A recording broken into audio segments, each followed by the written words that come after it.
the guys that get a lot of credit is Steve Blackman from Muscular Development. I mean, those guys have done an extraordinary job for years and years and years to promote health, to promote fitness, to promote strength, to promote bodybuilding, powerlifting, weightlifting, and all of those kind of things. So the contributions they made is gigantic, and I hail them for that.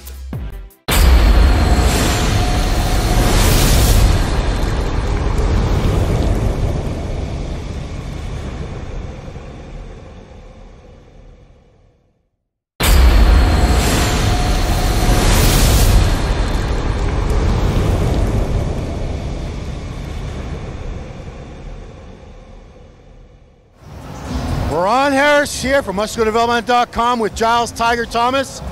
Judging has just gone down today for women's physique, figure, fitness, 212, and classic. It's been a big morning. So it started off this morning with women's physique. I was not there, I was doing something else, but Giles, you were there. How did that go down? Who was looking good at women's physique for the win? Well, as I thought it would be going into the show, it was kind of like a two-woman race. Shanique, and as everyone predicted, looked absolutely sensational. Now, this is the first time I've actually seen Shanique. I'd never seen her any of the New York Pros, any of those shows before. I'd only seen photos. And the photos I'd seen in the lead-up, I was thinking I thought she was getting kind of too big for physique. I thought she was getting more of a bodybuilding look. But in the person on stage, she looks totally different. She is perfect for physique, absolutely perfect.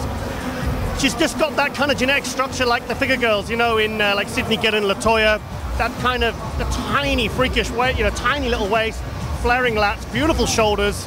She's, I was so impressed with her. I was, like I said, I wanted to reserve my judgment until I'd seen her, but she's won it by a mile, clearly. But anyway, 22, 23. Then we have Natalia Coelho, who switched up from figure, who we talked about in the preview. Again, yeah, her condition was absolutely sensational. I think she needs some more arms, but I mean, she's still such in the early stages of her career. First year as a physique girl. Yeah, that's the top two for me. I would say behind that, you had girls like Kira Newman. I've seen Kira looking better.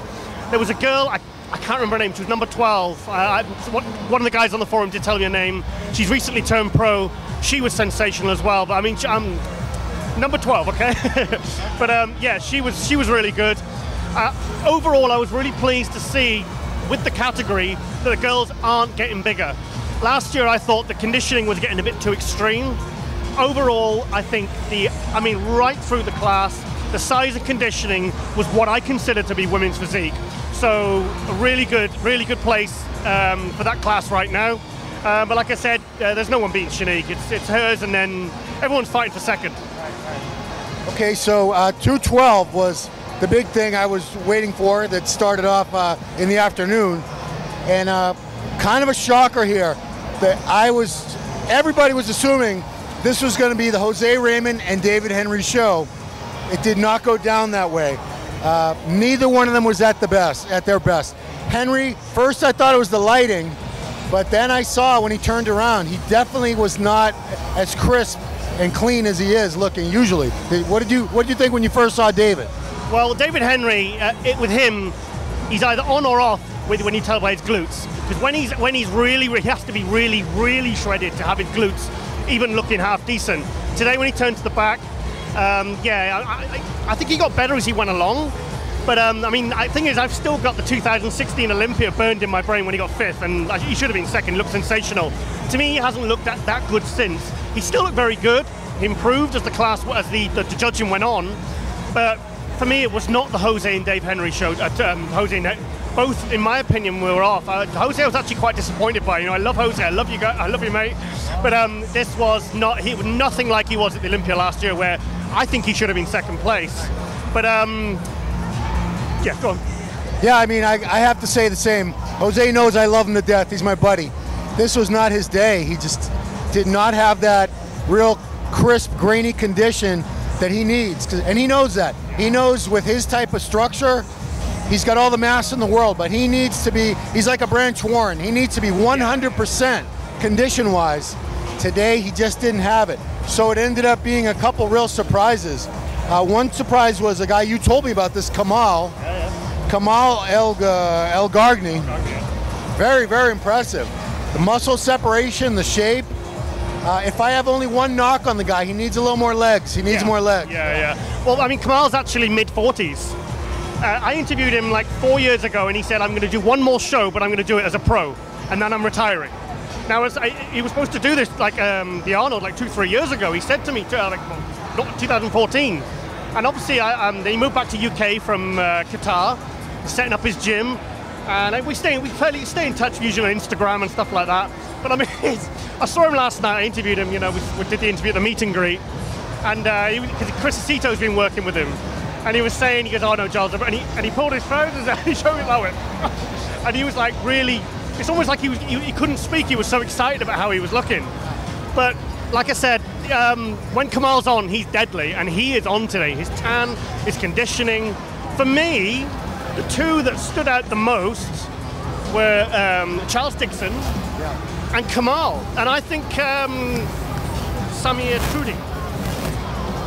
No, Samir Trudi to me. What?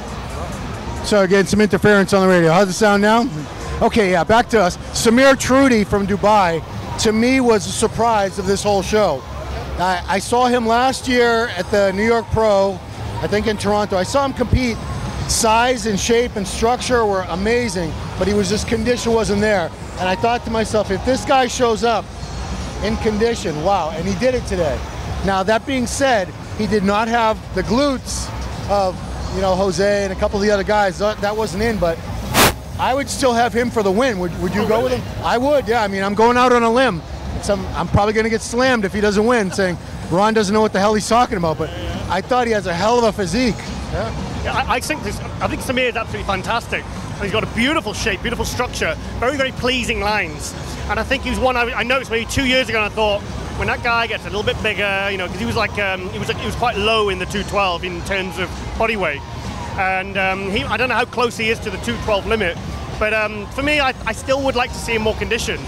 He didn't stand out as much as, say, Charles Dixon or Kamal. I think my eyes were drawn to those guys more, and then when I wasn't looking at them, I was looking at the two pre-contest favorites, the big names, Dave Henry and Jose Raymond. Right.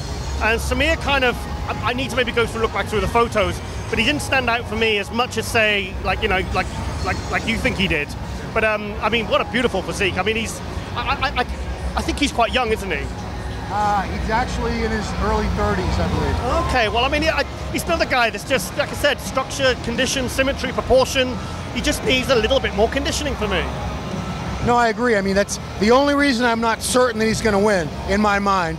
His condition wasn't that great from the back, the hams and the glutes. Charles Dixon, you were just talking about. Charles Dixon probably had the best condition up there today, and obviously he's not lacking for mass. He is a tank. I just worry, if I was a Charles Dixon fan, my concern would be structure. He's kind of got a very short, blocky torso, short limbs. It's just not the most pretty shape and structure. Do you think he could still pull it off, though? Conceivably, he could, because I think with Charles Dixon, I think he always gets quite unfairly placed because he hasn't got the prettiest structure. But then you could say Jose's not exactly got a small waist. Dave Henry hasn't got the biggest legs. Right. Samir, he's not crisp in the glutes. Nobody's perfect. Oh yeah, apart from us two. Right. But I mean, for me, like when he turned to the back, everyone just gasped. They were like, "Whoa, look!" I think the guy, he should be rewarded, but he could be first, he could be fourth. So he's one of those guys that who knows. And we should throw in Guy Cisternino. Looked really good. I think his legs were a little bit down, but some people were saying that might actually help his overall balance, because he was kind of bottom heavy earlier in his career, and now everything just seemed a little more proportionate. Yeah, Guy looked good. He was a little bit flat, I thought. Condition was good. Like, he's one of these guys, he kind of tends to look always soft when he stands relaxed, and then he poses and things start happening. But he's probably maybe 5th, 6th, but yeah. All right, so last division we're going to talk about is Classic Physique. 32 men. It was a huge lineup on stage. Only a few really stood out to me, and the call-out sort of bore that out. Obviously, Olympia champion Breon Ansley was the favorite going in, and he was definitely top 2 here today. I think he's still going to pull it off. he got a lot of looks with a lot of comparisons with Arash Rabar, who's definitely gave him a fight today. How would you compare these two physiques, Breon and Arash? Apples and oranges. I mean, Arash, I wasn't actually overly impressed with Arash at the Olympia last year, but what that guy's done in 6 months, he has made some absolutely insane improvements. And I don't understand how he looks so much bigger than everybody else. Like he was in a real bicep, and his shoulders were literally double the size of everybody else. In his side chest and his side triceps, I mean, his delts were like swollen, they were huge, they were striated. He looks fantastic. I mean, he has to be the most improved athlete probably I've seen so far. And his legs are up. A lot of people think Arash could take this. What do you think? You know, I'm all about shape, symmetry, muscle flow, structure. For me, it's Breon.